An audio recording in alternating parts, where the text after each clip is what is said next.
le président de la Fédération française de foot, donc vous êtes encore sur le terrain ce matin en Creuse.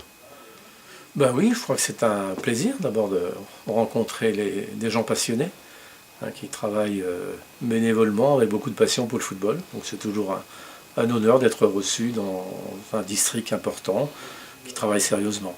Aujourd'hui, c'est l'inauguration de la nouvelle salle en plus. Oui, absolument. Je trouve que c'est un district qui va de l'avant. C'est toujours difficile. Il y a des licenciés, un peu plus de 5000. C'est des petits districts, mais qui réussissent parfaitement bien. Et je le disais au président tout à l'heure, s'il n'y avait pas de districts sur notre territoire national, dans des zones aussi difficiles que les nôtres, il n'y aurait pas de foot. C'est trop compliqué. Donc je crois que notre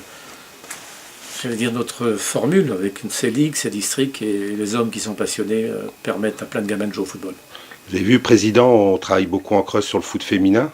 Et surtout, moi qui est président de CDA, donc on va signer ce matin une convention avec le sport handicap, l'arbitrage handicap, donc qui est pas mal. J'ai vu d'abord, oui, effectivement, votre pourcentage de licenciés féminins est remarquable.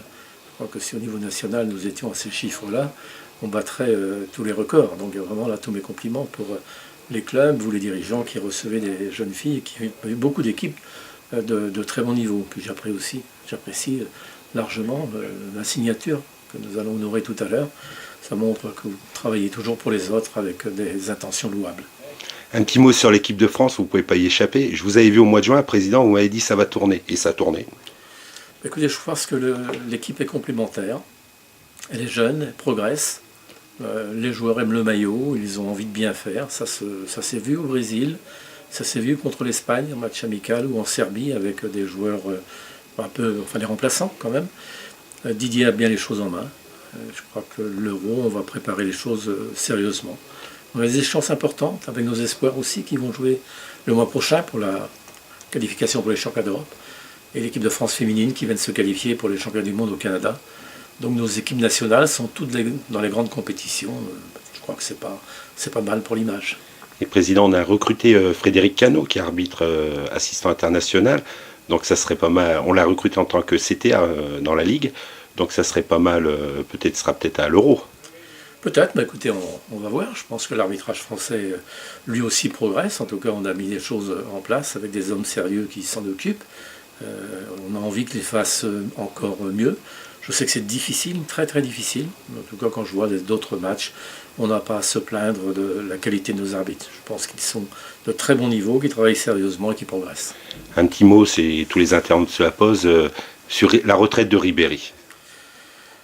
Ribéry, je crois qu'actuellement, regardez, il faut qu'il guérisse et qu'il joue.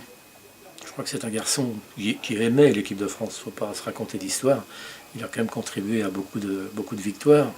Depuis 6 mois, il souffre en fait. Il n'était plus titulaire au Bayern. Il n'a pas pu être sélectionné en équipe de France. Il revient au Bayern. Il a encore arrêté 15 jours. Bon, j'avais dit à l'époque, je crois qu'il fallait qu'il s'arrête vraiment un bon bout de temps. Parce que c'est vraiment une question de... C'est pas seulement le nom. Ribéry en pleine forme, c'est important. Ribéry qui a des douleurs un petit peu partout. Il faut savoir peut-être s'arrêter. Il a peut-être encore repris un peu vite. Un petit mot sur le championnat de France qu'on dénigre alors qu'il est tout à fait au niveau, à mon avis. Écoutez, moi je vois que les stats quand même sont pleins. La qualité d'accueil, grâce à l'Euro, va s'améliorer partout. Nos équipes vraiment se battent, ou nos clubs, pour avoir le meilleur effectif possible, malgré une concurrence européenne difficile avec certains pays. Donc je pense qu'on a un championnat qui se tient bien, qui est économiquement intéressant, et qui n'a pas les difficultés qu'on souvent décrit. Et un petit mot pour les bénévoles pour l'Euro, ils auront des places préférentielles. On va de toute façon démarrer l'Euro dans toutes nos provinces. J'ai réuni l'autre jour Ligue et District. L'Euro, ce n'est pas seulement les villes organisatrices, ça va concerner l'ensemble des bénévoles, l'ensemble des élus des districts et des ligues. Et bien entendu, la priorité sera faite au jour du football. Je vous remercie, président, puis bonne inauguration et peut-être à bientôt.